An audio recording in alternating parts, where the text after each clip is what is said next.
أما بعد فأعوذ بالله من الشيطان الرجيم بسم الله الرحمن الرحيم وإذ قال موسى لقومه إن الله يأمركم أن تذبحوا بقرة قالوا أتتخذنا هزوا قال أعوذ بالله أن أكون من الجاهلين قالوا ادع لنا ربك يبين لنا ما هي قال إنه يقول إنها بقرة لا فارض ولا بكر عوان بين ذلك فافعلوا ما تؤمرون.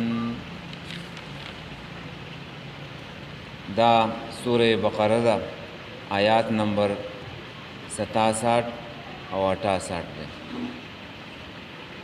پدې آیاتونو کې الله تعالی دغوا واقعه بیانوي.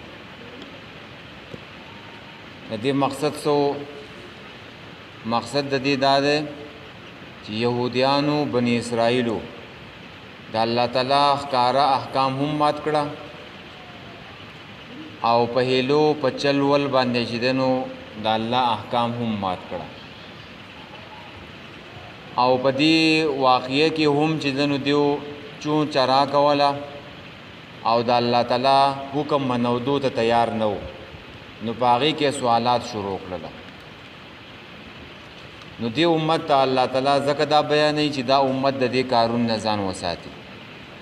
ښکارا احکام به هم دا امت نه ماتي، په هیلو سره به هم نه ماتي او په چل ول او پټال مټول باندې به هم د الله تعالی احکام چې دین هغه به هم نه ماتي. دی امت ته پکې دا سبق دی. دا کار چې څوک کوي دا د یهودیانو کار دی. یو سړی ښکارا حکم د الله ماتي راضي، بل سړی راضي د الله تعالی حکم په چل ول باندې ماتي. تپوسونه کوي دا به څنګه وي، د دې به څه مقصد دي، په دې کې به څه پیدا یو. نو دا کارونه چې څوک کوي دا د یهودیانو د بني اسرائیلو کار دی. دا مسلمانان به د دې کارون نه ځان ساتي ځکه الله تعالی بیانوي. نغوا واقعه سوا نو په دې کې دوه خبرې دي. دوه خبرې پکې دا دي چې تفاسیر لیکلي چې بني اسرائیلو کې یو قتل وشو، یو سړی و چا مړ کو او دای لیکلي چې یو ترو یو رارو. دا تره بوډا شوی و، د دې سره ډېر مال ورسره و او د دې یوه لور وه او رارا په حسد کې راغی، په لالچ کې راغی چې دا بوډا خو د مړ کېدو نه دی چې څنګه دې دا مال او دا لور چې دی نو ما ته پاتې شي چې زه د دې سړي د دې تره په دې مال باندې چې دی نو قبضه واچوم. نو هغه راپاڅېدو وراره او خپل تره چې دی نو هغه مړ کو او بیا یې ویوړو د بني اسرائیلو د بلې قبیلې مخې ته دا مړی چې دی نو واچېلو. سهار چې شو خلک راپاڅېده، سړی چا وجلی دی، دا چا چې مړ کړی و دا وراره دام راغی او چغې وکاږي چې زما تره چې دی نو چا مړ کړی دی او د چا قبیلې مخې ته اچولی و نو په هغو باندې یې ور واړېلو چې دا تاسو وجلی دی. نو بل لالچ پکې د دې دا پیدا شو چې د دې دا سړی به مړ کم دا تره او د دې دیت به چې دی نو هم واخلمه، دیت به هم ما ته پاتې شي او د دې سړي دا مال او دا لور به چې دی نو هم ما ته پاتې شي. نو هغه خلکو وویل د دې نه موږ نه یو خبرو چې دا به چا قتل کړی، انکار یې کولو. مونږ خو چې دی نو د هېڅ نه یو خبرو. سهار راپاڅېدو او دغه د لاش پروت دی، سړی چې دی نو چا مړ کړی دی. نو هغه خلکو ورته وویله چې تاسو شور مه کوئ او په مونږ کې د الله رسول چې دی نو موجود دی. دا خبره چې دی نو هغه له وړو موسی علیه السلام ده، هغه به د دې څه حال چې دی نو موږ ته راوباسي. خبره موسی علیه السلام نه راله نو موسی علیہ السلام د الله تعالی نه چې دنو دعا وغوښتله او الله تعالی وحی راولېږله آسمانی وحی راله چې دیو ته ووایه چې دیو د یوه غوا حلاله کړي، یوه غوا دی چې دی نو حلاله کړي، او د هغې غوا یو اندام دی چې دی نو راواخلي او دا مړی دی چې دی نو دا دې پې ووایي، نو دا مړی به خپل قاتل چې دی نو وښیو. نور نه څه په غوا کې کمال شته او نه څه په مړي کې څه کمال شته، خو دا د موسی علیه السلام معجزه وه، دې ته معجزه وایي. نو دې بني اسرائیلو ته چې دا حکم واورولی شو، نو دې بني اسرائیلو په دې حکم په اورېدو کې چون چرا شروع کړه. د الله تعالی حکم دا و چې یوه غوا حلاله کوي، نو چې دیو یوه غوا رانیول وی او هغې حلاله کړی وی، جو خبره به ختمه شوې وی. دیو پکې سوالونه شروع کړله او تپوسونه شروع کړله. اول یې خو دا وویله چې موسی علیه السلام ته چې ته په موږ پسې ټوغې کوې، چېرته مړی او چېرته غوا حلالول، د دې څه مقصد دی دې سره؟ نو موسی علیه السلام ورته وویله چې زه ټوغې نه کوم، زه د دې نه پناه غواړم چې زه د الله تعالی په حکم کې چې دی نو ټوغه وکړم او تاسو سره ګپ ولګوم، دا د الله تعالی حکم دی. نو چې بیا ورته پته ولګېده چې اوس غوا حلالول دي، چې اوس خو خلاصېږو نه، نو بیا یې پکې چې دی نو تپوسونه شروع کړه چې دا به څنګه غوا وي، دا به چې دی نو رنګ به یې څنګه وي، دا به یو ارټ به چې دی نو کوي که به نه به کوي. نو دا تپوسونه شروع کړل. نو الله تعالی ورته حکم چې دی نو سخت کولو، حکم ورته سخت ګرانېدلو. نو آخر یې پکې انشاءالله وویلو، انشاءالله یې پکې وویلو. نو بیا ورته چې دی نو الله تعالی دا غوا چې دی نو دا ملاو کړله او هغه غوا چې دی نو حلاله کړله او په هغې باندې چې دی نو یو اندام یې د غوا راواخیستو او هغه مړی پې ووالو او هغه مړی چې دی نو خپل قاتل چې دی نو وخو چې زه چې دی نو زه خپل وراره چې دی نو قتل کړی یم. نو بیا ایسته واپس هغه مړ شو. نو په دې کې هغه جنگ جګړه او هغه شر چې دی نو ختم شو، قاتل چې دی نو معلوم شو. یو خبره دا ده. دویمه خبره دا ده او مفسرینو لیکله او زیاته صحیح خبره دا ده چې د دې غوا د واقعي د مړي سره هېڅ تعلق نشته، هېڅ تعلق یې نشته. د غوا واقعه جدا واقعه ده، د مړي واقعه جدا واقعه ده. وې څنګه تفاسیر خو لیکلی چې دیو دا غوا دیو ته میلاو شوله 40 کاله کې، نو دا مړی 40 کاله پروت اوسه، دا به خرابېدو نه. نو په دې باندې دا سوالات پیدا کېږي. نو غوا جدا واقعه ده او د مړي جدا واقعه ده. بس دیو ته د الله حکم وشو ځکه چې دیو د سخي عبادت کړی و په دې صحرای سینا کې، او دیو چې په مصر کې پاتې شو نو دیو هلته هم د فرعونیانو به د غواګانو د دې څخو د دې چې دنو بندګي کوله، د مختلفو خدایانو بندګي یې کوله. نو دیو هغه چې دنو لیدلو، نو بیا چې دنو په صحرای سینا کې د سخي چې دنو عبادت شروع کو. نو په دیو باندې دیو ته د الله تعالی حکم وشو چې یو قرباني وکړو، اجتماعي قرباني وکړو. لکه مونږ ته چې څنګه حکم دی چې په غټ اختر کې به څاروي حلالویو، نو په دې کې څوک تپوسونه نه کوي چې دا به ولې حلالو، د دې څه مقصد دی، خو بس د الله حکم دی که نه. نو دیو ته اجتماعي حکم وشو چې ټول د الله دپاره قرباني پیش کوي او یو غوا چې دی نو حلاله کوي. په دې کې څه مقصد و؟ په دې کې مقصد دا و د دیو د معبود توهین و پکې، چې دیو د غوا په خپل لاسونو باندې حلاله کي، چې د دیو د زړونو نه چې دی نو د غوا سره نفرت پیدا شي، چې دیو ورته خدای نه ویو چې دا غوا د حلالولو دپاره ده، دا د ذبح کولو دپاره ده، دا د خوړلو دپاره ده، دا د عبادت دپاره نه ده. په دې کې اصل مقصد دا و چې توهین د دیو د دې د معبود وشي، چې دیو د غوا چې دی نو حلاله کي. نو دا پې یو امتحان هم و. دویمه خبره پې څه و؟ امتحان و چې دا بني اسرائیلو الله تعالی باندې امتحان وکړو چې دیو اوس د الله تعالی حکم مني او که نه مني. دیو ته د اجتماعي قربانۍ حکم وشو چې بس غوا لاله کوي. مقصد په کې په دیو باندې امتحان و چې دیو په دې امتحان کې کامیابی او کپیل کیږي. نو دیو د الله تعالی په حکم کې چې دنو چون چرا شروع کړه دا بسنګي دې رنگ بسنګي نو دا خبره شروع کړه. نو دا واقعیا وا د مړي واقع جدا ده د غوا واقع جدا ده د دې د مړي سره څه تعلق نشته. خجی نو دا به ذکر کیږي. ها و اذ قال کله چې ویل موسی علیه السلام لقومه قوم خپلتا ان الله یقینا الله تعالی یامرکم حکم کوي تاسو ته دې ورته نه وایو چې زه تاسو ته وایم چې پیغمبر ویلوې موسی علیه السلام چې زه تاسو ته وایم او الله تعالی په کې نو ذکر کړو الله تعالی حکم یې دوی ته دې ویل زه تاسو ته وایم چې غوا لاله کوي.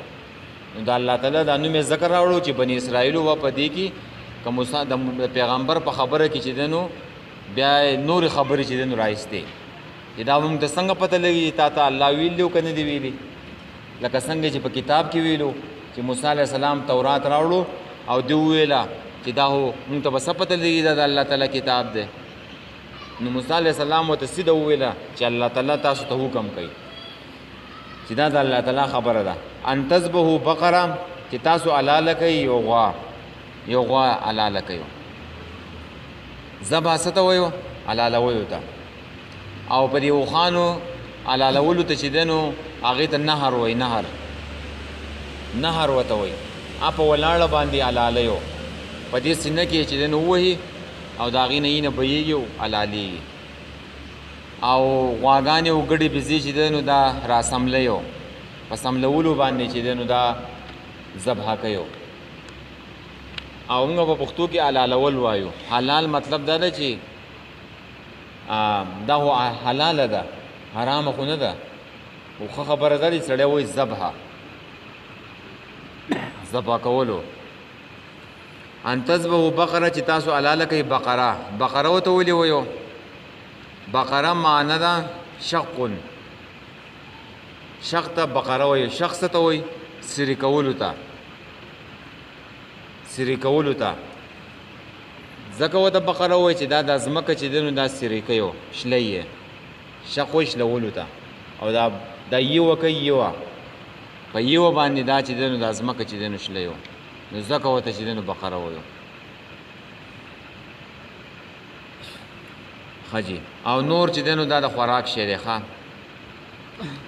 د خوراک شی دی د یوي شی دی د یوي او الله تعالی نور په خلق چې دنو آرټم پې کوي.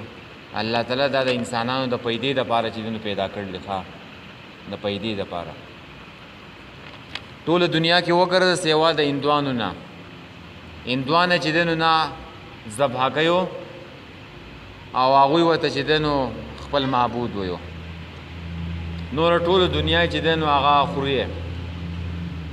یو ویډیو ما کتل نو پای کې د هندوستان یو جج دی هغه جج پکې وایو وایي زه په ټوله دنیا کې وګرځېدم نو په هر ځای کې چې دنو خلک غوا چې دنو ذبح کوي خلک یې چې دنو شوده خوري او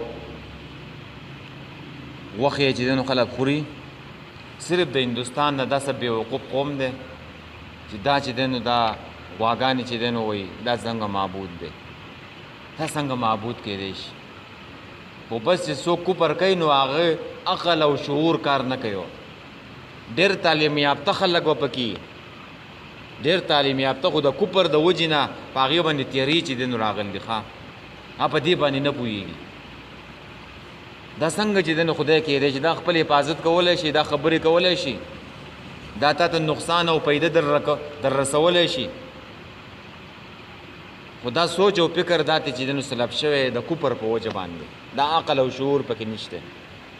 ښه تعلیم یافته خلک به ډاکټران به او هغه به چې دنو د غوا مچازې بس کړي او غوا ته به چې دنو معبود وایي او خدای به ورته وایي. او دلته چې دنو یو انپړه کس به یو ټکې سبق به نه ویلی خو هغه به چې دنو نه غوا ته خدای وایو نه د غوا مچازې سپي. ولې ځکه په هغې کې ایمان دی د ایمان په وجه باندې د دې عقل او د دې شعور چې دی نو هغه کار کوي د دې عقل او شعور دا کار کوي. او نور دا نغوا دا غوخه نه ده، دا حیات سلب کوي ښه ژوند د انسان ختموي دا غټه غوخه. او دلته وګوره الله تعالی د قارون ته وګوره چې هلته به مړی را ژوندی کوي او دلته د انسان چې دی نو ژوند ختموي او هلته چې دی نو څه به کوي مړی پې را ژوندی کوي. نو کوم ځای کې د انسان علم او عقل کار نه کوي نو هلته د الله تعالی علم شروع کېږي. ښه ګوره اور چې دی نو هغه څه کوي سیزل کوي او مړه کول کوي اور ته چې انسان ور واچي. د ابراهیم علیه السلام پکې چې دی نو هغه روغ رمټ پکې چې دی نو ناست دی. دغه شان چې دی نو اوبه وړل کوي اوبه چې دی نو مړه کول کوي او چې الله تعالی نه یې غوښتلي نو هغه د موسی علیه السلام چې دی نو هغه په سمندر باندې را پورې وځي او هغه د فرعون چې دی نو هغه هلته پکې غرق کېږي. دا د الله تعالی قدرت دی. ښه چې کوم ځای کې د انسان عقل او علم ختمیږي هلته د الله تعالی علم چې دی نو شروع کېږي. ښه جي نو دا بقره شو. ښه نو داسې نه وایو چې غوښه یې چې دی نو حرامه ده یا ته یې مه خوره، غوښه یې خوره خو کم یې خوره ډېر یې مه استعمالوه، دا ژوند ختموي دا غټه غوښه د انسان دپاره دا کچه غوښه نه وي دا ډېره فایدهناکه. قالو نو وویل دیو د بني اسرائیلو اتتخذنا آیه ته نیسې مونږه هزوا په ټوغو باندې ته به مونږ پسې چې دی نو ټوغې کې چې اوس به مونږ چې دی نو غوا لالو نو غوا د لالولو څه مقصد دی په دې کې چې دی نو څه فایده ده. نو قاله موسی علیه السلام وویل اعوذ بالله زه پناه غواړم په الله پسې ان اکون من الجاهلین چې شم زه د ناپوهو نه جاهلانو نه. زه د الله تعالی وحی تاسو ته بیانوم د الله تعالی حکم تاسو ته بیانوم په دې کې به زه په تا پسې ټوغې نه کوم او زه په دې پسې د الله تعالی نه چې دی نو پناه غواړم. ښه نو څوک چې بې دلیله خبره کوي څوک چې یو داسې خبره کوي چې د قرآن او د حدیث چې دی نو خلاف یو نو هغه به جهلي ناپوهي به یې هغه ښه د داسې خبرو نه پناه غواړه د بې دلیله خبرې نه. نو موسی علیه السلام هم وویله چې زه د دې نه پناه غواړم په الله پسې زه تاسو ته بې دلیله خبره وکړم زه د جاهلانو نه یم زه تاسو د الله تعالی وحی بیانوم. وحی پیغمبر دا کار نه کوي چې هغه ګپ ولګوي په خلکو پسې هغه چې دی نو د ځان نه چې دی نو یوه خبره وکړي. پیغمبر چې څه وایي نو هغه د الله تعالی وحی وایي. ښه وما ينطق عن الهوا ان هو الا وحی یوحى. نبی علیہ السلام په باره کې وایي قرآن چې دا پیغمبر د خپل خواهش نه خبر نه کوي دا چې څه وایو نو دا زموږ د طرف نه چې دی نو وحی ده. ښه موسی علیه السلام وایي زه د الله تعالی وحی تاسو ته بیانوم زه به تاسو پسې ټوغې نه کوم او نه زه د ناپوهو نه. قالو ویل هغوی ادعو لنا وغواړه زموږ دپاره ربک د رب خپل نه یبین لنا ما هي چې بیان کي چې څنګه ده دا غوا یعنې د دې په باره کې چې دی نو موږ ته دي اوس خو په دې باندې پوه شو چې اوس غوا خامخا حلالول پکار دي نو چې دیو یو غوا رانیول وی اوس یې د حلاله کړو خبره به ختمه شوې د دیو پکې تپوسونه شروع کړله چې څنګه ده دا غوا یعنې عمر یې څه دی دویم تپوس دا ده چې رنګ به یې څه یو او د هغې د کار په باره کې چې کار به کوي که نه کوي. نو قاله وویل موسی علیه السلام انه یقولو بېشکه شان دا دی چې الله تعالی وایي الله تعالی فرمایي انها بقرة دا یوه غوا ده لا پارزون چې نه ده بوډۍ. پارز څه ته وایي هغې غوا ته وایي چې هغه بوډۍ شوي نو الله تعالی وایي چې دا بوډۍ نه ده ولا بکرون او نه سخوندر ده نه بچی ده نه چې دی نو ځوانه ده وړوکې ده بلکې څه ده عوام بین ذالک عوانون بین ذالک بلکې درمیانه ده او د دې په دې منځ کې ده نه چې دی نو بچی ده او نه چې دی نو هغه څه ده بوډۍ ده. بین ذالک دا ذالکه اشاره ده نو دا د پارس ته او بکر ته ده چې دا نه بوډۍ ده او نه چې دی نو ځوانه ده بلکې درمیانه ده. لکه درمیانه څه ته وایي د مثال په طور په انسانانو کې د 20 کالو نه واده تر 40 کالو پورې دا ځواني ده، د 40 نه اخوا چې دی نو دا بیا بوډاوالی شروع کېږي، او دا د 10 نه او د 15 کالو پورې انسان په دې کې چې دی نو دا صحیح ماشومې وړوکی، نو په دې کې چې دی نو بیا د دې په دې منځ کې 30 کال درمیانه راځي، 30 کال یا 35 سال درمیانه راځي. نو په دا داسې غوا ده چې دا نه بیخي بچی ده او نه چې دی نو دا بوډۍ ده، بلکې د عمر یې زیات نه دی شوی، بلکې د دې په دې منځ کې ده. ففعلوا نو وکئ هغه کار ما تؤمرون چې تاسو ته حکم کېږي، دا کار وکئ، دا د الله تعالی چې دی نو حکم دی. نو قالو وویل دیو ادعو لنا وغواړه زموږ دپاره ربک د رب خپلنا یبین لنا چې بیان کړي موږ ته ما لونها چې څنګه دی رنګ د دې غوا. دا یې بل تپوس دی وکړو نو حکم ورته اوس ښه ګرانېږي. نو قال موسی علیه السلام ورته وویل انه یقولو چې بېشکه الله فرمایي انها بقرة دا یوه غوا ده صفراء زیړه ده، زیړه ده، فاقع لونها شوخ دی رنګ د هغې، شوخ رنگ یې دی، تیز رنگ یې دی، رنگ یې څنګه دی تک زیړ دی، زیړ رنگ غوا ده. تسر الناظرین او خوشحاله کوي کتونکو لره، چې څوک ورته ګوري نو هغه خوشحاله کوي. سړی وایي چې کتی مې ورته. تفسیر قرطبي وایي داسې چمک به چې نور به پرې ولګېدلو نو داسې چمک به ورته چې دی نو هغه به ترې ختو، داسې پړقا به ترې چې دی نو ختله، داسې غوا وه.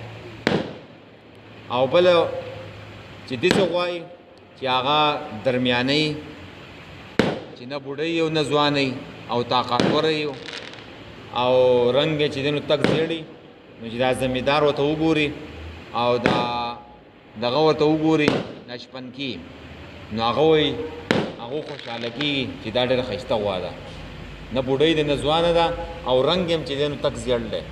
او بل دا چې نور پرې ولګي نو چې پړق ته خېږي، نو داسې غوا ته چې سړی وګوري نو هغه خوشحاله کوي، خوشحاله کېږي کتونکي هغې لره.